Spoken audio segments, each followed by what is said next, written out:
subjects comes into the role. Number one is medicinal chemistry, number two pharmaceutics.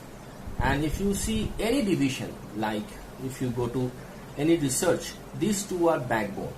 And to supporting these two backbone, you require pharma analysis, pharmacology, okay, and of course in pharmacognosy and phytochemistry you require basically all the branches, okay, to support, because phytochemicals also an medicinal compound, and also phytochemicals require a proper dosage form and analysis, and of course pharmacological screening. So now coming to the medicinal chemistry, now I would like to say that you please refer to our earlier video on mechanism of drug action, where we have actually mentioned that every drug requires a target to act to produce drug target complex, and this interaction is very vital to generate a pharmacological response. Right over there, right? Pharmacological response.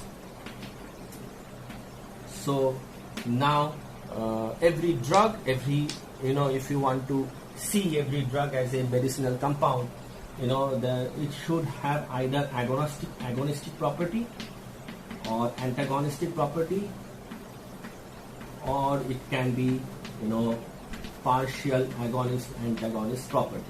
So this we have already discussed. So that's why when we are talking about a medicinal compound, we are talking about an active pharmaceutical ingredient. Okay. Now when we are talking about API, every API which are active in pharmaceutical term, they should possess pharmacophore in their structure. Now what do you mean by pharmacophore? It is nothing but the active functional group required for interacting with the targets. Now it is not only active functional group, they should be positioned properly from each other. Like example, you have a backbone, okay, like the backbone can be aliphatic, aromatic or heteroaromatic, and you have the three functional group present in the backbone, and these three functional group should be placed with a proper distance. Like for example, this can be placed also like this fashion: X, Y and the Z. You can say that you can see that the distance between this all the binding functional groups is very important to generate a pharmacophore, because that enables them to interact with the target. And also if you refer our intermolecular force video, I have mentioned what are the different binding interactions can be possible between drug and targets. Okay, you have ionic bond, hydrogen bond, etc. So that's the thing that's very important. So now when a drug acts as agonist, okay, so it should have structural similarities with an indigenous agonist present in our body. Just for example, we have a very popular agonist present in our body known as adrenaline. Okay, it is very popular agonist. Now this acts on beta 1 receptor. The target is for adrenaline is beta 1 receptor. Okay, now it acts as agonist, which is indigenous. Now if you increase a binding interaction with a minimum way, so that they can be little in a stronger way to interact with the targets, so I can modify this terminal CH3 group with a isopropyl group. Okay, and the structure from the adrenaline become isoprenaline or isoprotarinol, which is also an agonist to beta 1 receptor, and their agonistic activity, because I have increased some hydrophobic interaction with the extra carbon group. Now if you do not control this binding interaction for an extent, if you want to increase further more, like if I want to increase the binding interaction like this, I'll just show.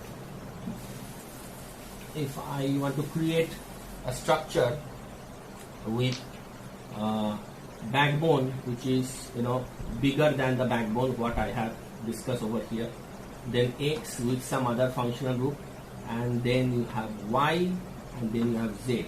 So some part of the structure is similar with agonist, but some are with, you can say extended. That is called with the extra binding interaction, and that's why the agonist can convert into antagonist, because antagonist poses higher binding affinity.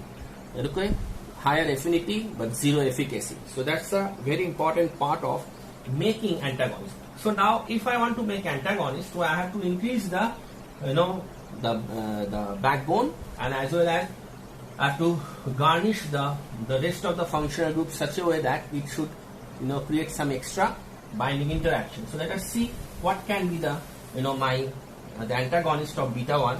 So if I want to increase, so see, I have introduced instead of one phenyl group, two phenyl group. Okay, that is called naphthyl group, and then I have introduced the structure like one extra carbon hydroxy I have kept same, that what I have. Then nitrogen also I have kept same, and I have increased another binding functional group with isopropyl group. So this become your propranolol. Now this is an antagonist to beta 1. Okay. Now this antagonist, because they possess an extra binding interaction. So that means your pharmacophore is very important for pharmacodynamic activities, right? And once you have pharmacophore, the additional functional group is, or you can say every functional group, including pharmacophore, they are also possess pharmacophore is an active functional group which is required. But suppose it possesses another functional group A, okay, which is a common, but it is not participating pharmacodynamic activity, including XYZ. A also imparting the property known as pharmacokinetics, which is ADME. And why functional group and backbone impart this kind of property? Because the active pharmaceutical ingredient, okay, because of all the functional group and backbone, they possess various hydrophobic character, electronic character, and as well as stereochemical character. Okay, so that means every compound should have its log P value, partition coefficient, a pK, degree of ionization, percent of ionization, then stereochemistry, RS, dextro, levo, or meso, whatever the so this all stereochemistry is imparting pharmacokinetics and as well as pharmacodynamics. So that's the reason that we want to know pharmacophore as a basic requirement for medicinal compounds to behave like a pharmacological compound, which is therapeutically active compound. So now after this we can have some other examples, like you have a famous branch in pharmacy known as drug design. Okay, so in a drug design, what people do, first the concept starts with target identification. That means a target has to be identified, and the target structure should be identified in terms of the active structure. Okay, what kind of binding interaction presence in the target, and after that targets, people can generate a pharmacophore. Okay, after pharmacophore generation, by pharmacophore is how it is correct, then we have to perform a docking studies, which actually measure the interaction between my pharmacophore, or we can say drug which is designed but it is not yet come as a active pharmaceutical ingredient, their interaction with the targets, and that is docking. So we have various softwares of docking, like we have software like right over here, slide. Okay, then we have Schrödinger, SHRODINGER, BINGER. Then also you have docking software. Sanjeevani is one of the software. Then Surflex.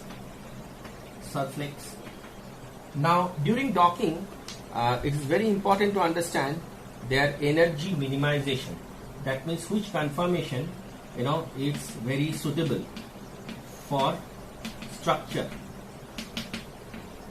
So this can be done with the help of QSAR studies, 3D QSAR, the software COMFA and COMSIA. Okay, you can go to the any standard net search to understand the full form. Comparative molecular field analysis. Okay, so this actually help us to understand. Then you can get a lead which can be therapeutically active, and then